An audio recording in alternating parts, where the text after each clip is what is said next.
NCLEX RN Testbank 2026 questions to simulate real exam scenarios.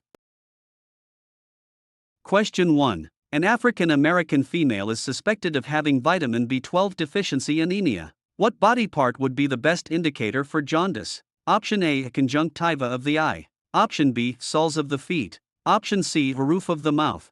Option D, shins. The correct answer is option C, roof of the mouth.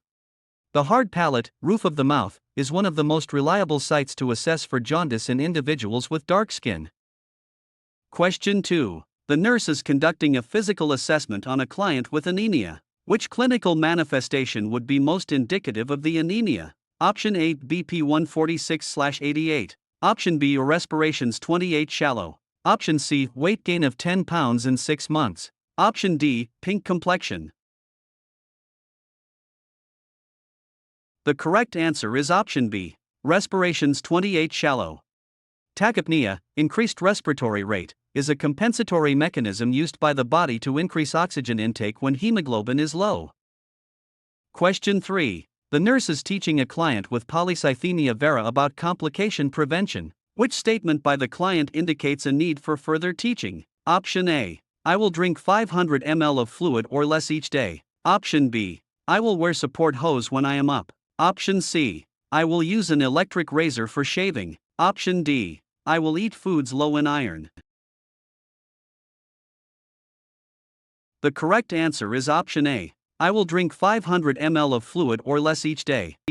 Clients with polycythemia vera should stay well hydrated, usually 3 liters/day, to decrease blood viscosity and prevent clot formation.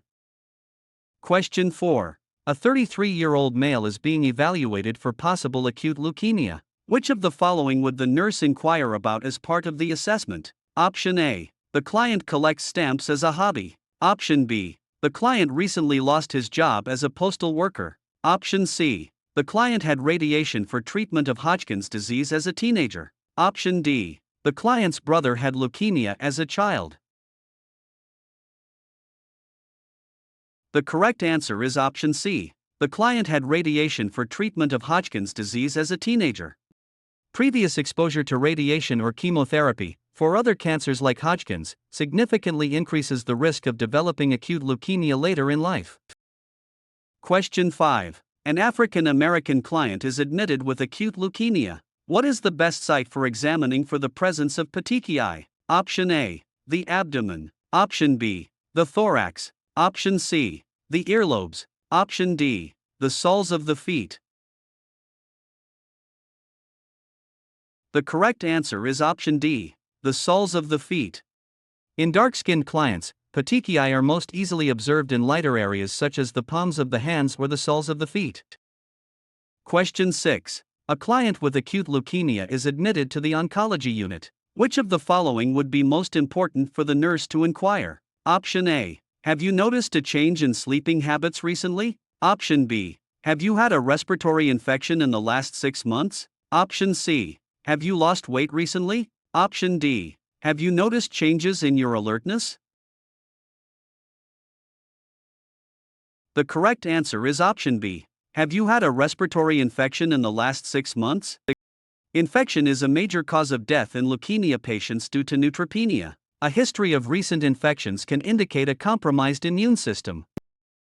Question 7. Which of the following would be the priority nursing diagnosis for the adult client with acute leukemia? Option A, oral mucous membrane, altered related to chemotherapy. Option B, risk for injury related to thrombocytopenia. Option C, fatigue related to the disease process. Option D, interrupted family processes. The correct answer is option B, risk for injury related to thrombocytopenia. Thrombocytopenia puts the patient at extreme risk for spontaneous and life-threatening hemorrhage. Preventing injury and bleeding is the priority. Question 8. After the physician performs an amniotomy, the nurse's first action should be to assess the Option A, degree of cervical dilation. Option B, fetal heart tones. Option C, client's vital signs. Option D, client's level of discomfort.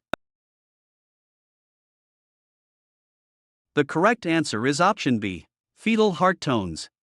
The priority after the membrane's rupture, amniotomy, is assessing fetal heart tones to ensure the umbilical cord hasn't prolapsed.